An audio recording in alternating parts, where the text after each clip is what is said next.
আসসালামু আলাইকুম রহমতুল্লাহি ওবরাকাতুহ। 1 মিনিট মাদ্রাসা ইউটিউব চ্যানেলে সম্মানিত দিনী ভাই বোনেরা, আশা করি আল্লাহ তাআলার অশেষ রহমতে আপনারা ভালো আছেন, সুস্থ আছেন। আলহামদুলিল্লাহ। আজ পবিত্র জুমার দিন। ছোট্ট একটি নিয়ম মেনে ইয়া হাইয়ু ইয়া কাইয়ুম আপনারা যদি কয়েকবার পড়তে পারেন, রব্বুল আলামিন আল্লাহ তাআলা আপনার চাওয়া পাওয়া, আপনার সমস্যার সমাধান করে দেবেন। আশা করছি এই ভিডিওটি অত্যন্ত গুরুত্বপূর্ণ একটি ভিডিও হতে চলেছে।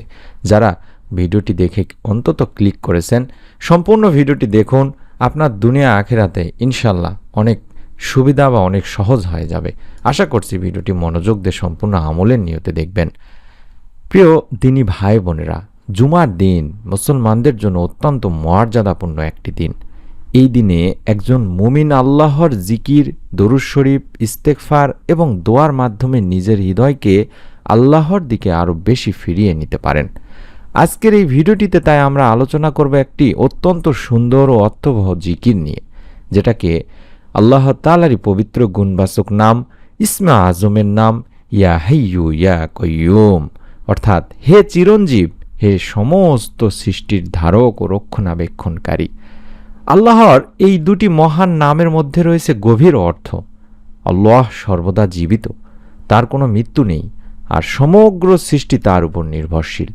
তাই যখন একজন বান্দা অসহায় অবস্থায় আল্লাহকে ডাকে, নিজের দুর্বলতা স্বীকার করে এবং বলে ইয়া হাইয়ু ইয়া কাইয়ুম, তখন সে মূলত নিজের সমস্ত নির্ভরতা আল্লাহর উপর অর্পণ করার চেষ্টা করে। প্রিয় দিনী ভাই বোনেরা, আল হাইয়ু অর্থ হল চিরঞ্জীব। আল্লাহ এমন সত্তা যার কোনো শুরু নেই এবং কোনো শেষ নেই। পৃথিবীর সব প্রাণী একদিন মৃত্যুবরণ করবে। আমাদের শক্তি কমে যাবে, সম্পদ শেষ হয়ে যেতে পারে, মানুষ আমাদের ছেড়ে চলে যেতে পারে, কিন্তু আল্লাহ কখনো দুর্বল হন না, কখনো ঘুমান না এবং কখনো মৃত্যুবরণ করেন না। আর আল কাইয়ুম অর্থ যিনি নিজে অমুখাপেক্ষী এবং সমস্ত সৃষ্টি তার উপর নির্ভরশীল।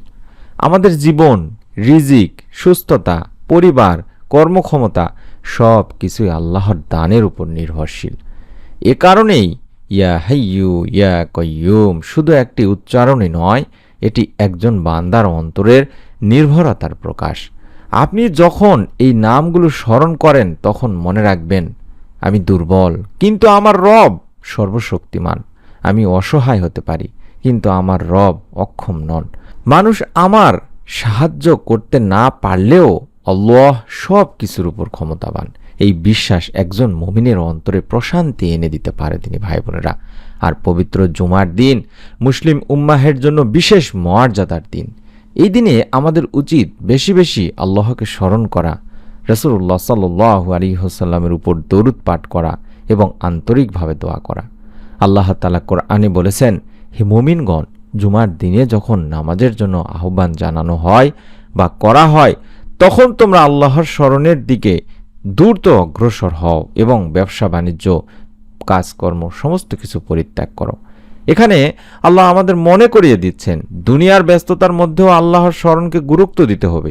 তাই জুমার দিন শুধু বাহ্যিক প্রস্তুতি নয়, অন্তরেরও প্রস্তুতি দরকার। আজ আপনি কিছু সময় নিরিবিলি বসুন, মোবাইল ফোনটাকে দূরে রাখুন, দুনিয়ার চিন্তা কিছুক্ষণের জন্য পাশে রাখুন, তারপর আল্লাহর দিকে মন ফিরিয়ে বলুন ইয়া হাইয়ু ইয়া কাইয়ুম, ইয়া হাইয়ু ইয়া কাইয়ুম। ধীরে ধীরে বলুন, অর্থের কথা মনে রাখে বলুন, আর নিজের প্রয়োজনগুলো আল্লাহ তাআলার কাছে তুলে ধরুন। জুমার দিনে ইয়া হাইয়ু ইয়া কাইয়ুম স্মরণ করার সময় আপনি কয়েকটি বিষয় অনুসরণ করতে পারেন। যেমন, প্রথমত সম্ভব হলে অজু অবস্থায় থাকবেন। দ্বিতীয়ত শান্ত একটি জায়গায় বসবেন, নিরিবিলি জায়গায় বসবেন। তৃতীয়ত কিবলামুখী হওয়া সম্ভব হলে ভালো। চতুর্থত শুরুতে আল্লাহর প্রশংসা করবেন, চাইলে সূরা ফাতিহা পড়তে পারেন, রাসূলুল্লাহ সাল্লাল্লাহু আলাইহি ওয়াসাল্লামের উপর দরুদ পড়তে পারেন, অর্থাৎ আল্লাহুম্মা সাল্লি ওয়া সাল্লিম আলা নাবিয়িনা মুহাম্মাদ। এই ছোট্ট দরুদটি বেশি বেশি করে পড়তে পারেন। এরপর আন্তরিকভাবে বলবেন ইয়া হাইয়ু ইয়া কাইয়ুম, ইয়া হাইয়ু ইয়া কাইয়ুম, ইয়া হাইয়ু ইয়া কাইয়ুম। আপনি যতবার পড়বেন তা যেন জিকির ও আল্লাহর স্মরণের উদ্দেশ্য হয়।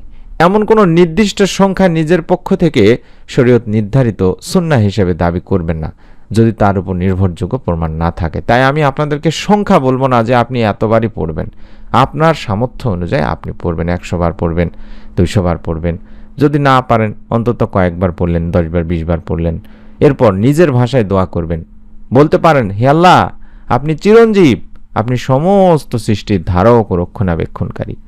আমার দুর্বলতা আপনি খুব ভালোভাবে জানেন, আমার প্রয়োজনও আপনি জানেন, আমার গোপন কষ্ট আপনি জানেন।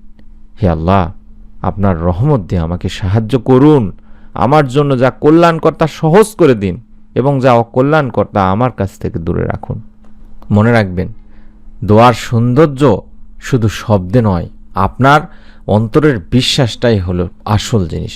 আমাদের জীবনে এমন অনেক সময় আসে যখন আমরা কাউকে কিছু বলতে পারি না, কাউকে না, কখনো অর্থনৈতিক সমস্যা, কখনো আমরা পারিবারিক অশান্তির মধ্যে থাকি, কখনো ভবিষ্যৎ নিয়ে অনেক দুশ্চিন্তার মধ্যে থাকি, কখনো নিজের ভুলের কারণে অন্তরে অপরাধবোধ হয়, কখনো মনে হয় আমাকে কেউ বুঝতে পারছে না। ঠিক তখন একজন মুমিনের সবচেয়ে বড় আশ্রয় হলো তার রব। মানুষের দরজা বন্ধ হয়ে যেতে পারে, কিন্তু আল্লাহর রহমতের দরজা কখনোই বন্ধ হয় না, বা বন্ধ হবেও না দিনী ভাই বোনেরা। তাই হতাশ না হয়ে আল্লাহকে ডাকুন। আপনি বেশি বেশি করে বলুন, ইয়া হাইয়ু ইয়া কাইয়ুম, ইয়া হাইয়ু ইয়া কাইয়ুম। এভাবে বেশি বেশি করে বলুন। কাঁদুন, কাঁদতে পারলে সবচেয়ে ভালো। আল্লাহ তাআলার কাছে কাঁদবেন না তো কার কাছে কাঁদবেন দিনী ভাই বোনেরা? কারণ আল্লাহ তাআলাই আপনাকে সমস্ত কিছু নিয়ন্ত্রণ করছেন, আমরা শুধু ওসিলা। আমরা হয়তো চাকরির জন্য চেষ্টা করছি, আল্লাহ তাআলা চাকরির ব্যবস্থা করে দিচ্ছেন। আমরা হয়তো সুস্থতার জন্য দোয়া করছি, আল্লাহ তাআলা সুস্থতা দান করছেন। এগুলো সব ওসিলা দিনী ভাই বোনেরা। আল্লাহ যদি চান আপনি ভালো থাকবেন, আপনি সব কিছুতেই সফল হবেন। শুধু জিকির করায় যথেষ্ট নয়, আমাদের জীবনেও আল্লাহর আনুগত্যের প্রভাব থাকা উচিত। জুমার দিনে চেষ্টা করুন 5 ওয়াক্ত নামাজ সময় মতো অবশ্যই আদায় করুন। দেখুন, কয়েকদিন আদায় করে রব্বুল আলামিন আপনাকে সহজ করে দেবেন এবং আপনি নামাজ না পড়ে থাকতেই পারবেন না। বেশি বেশি দরুদ শরীফ পড়তে পারেন, ইস্তেগফার করতে পারেন, কোরআন তেলাওয়াত যতটুকু পারেন ততটুকু পড়লেন, প্রতিদিন অন্তত 2-4 আয়াত পড়তে পারেন, গুনাহ থেকে বেঁচে থাকতে পারেন। হারাম উপার্জন থেকে অবশ্যই দূরে থাকতে হবে। বাবা মা বেঁচে থাকলে তাদের সাথে সবসময় ভালো আচরণ করতে হবে, সদাচরণ করতে হবে। পরিবারের মানুষের হক কখনোই নষ্ট করা যাবে না, তাদের হক যেটা সেটা আদায় করতে হবে আপনাকে। এবং নিজের জন্য যেমন দোয়া করবেন, অন্য মুসলিম ভাই বোনদের জন্য দোয়া করবেন তিনি ভাই বোনেরা। কারণ একজন মুমিনের জিকির শুধু তার মুখে সীমাবদ্ধ থাকবে না, তার চরিত্রেও আল্লাহর স্মরণের প্রভাব দেখা যাবে। আপনি যদি রিজিক চান, হালাল পথে চেষ্টা করুন। আপনি যদি চাকরি চান, চেষ্টা চালিয়ে যান আল্লাহর উপর ভরসা করে। আপনি যদি ব্যবসায় বরকত চান, সততা বজায় রাখুন। আপনি যদি পারিবারিক শান্তি চান, নিজের আচরণও সুন্দর করুন। আর প্রতিটি চেষ্টার সঙ্গে আল্লাহর উপর তাওয়াক্কুল রাখুন। আমি আপনাদের কাছে অনুরোধ করছি, মন থেকে দোয়া করি সেই সমস্ত মা ও বোনদের জন্য যারা একটি নেক সন্তানের জন্য বিভিন্ন আমল করে থাকেন, বিভিন্ন পদ্ধতি অবলম্বন করেন। আপনারা চাইলে প্রতিদিনের আমল যে চ্যানেলটির নাম দেখাচ্ছি সেখানকার ভিডিওগুলো দেখতে পারেন, আমলগুলো নিয়ত করে করতে পারেন। রব্বুল আলামিন ইনশাআল্লাহ অসংখ্য মা ও বোনকে নেক সন্তান দানের সুখবর দিয়েছেন। আজকে জুমার দিনকে অবহেলা করবেন না দিনী ভাই বোনেরা। কিছু সময় দুনিয়ার ব্যস্ততা থেকে নিজেকে সরিয়ে আল্লাহর স্মরণে কাটান। আল্লাহর সুন্দর নাম স্মরণ করুন, দরুদ পড়ুন, ইস্তেগফার করুন, কোরআন পড়ুন এবং আন্তরিকভাবে দোয়া করুন।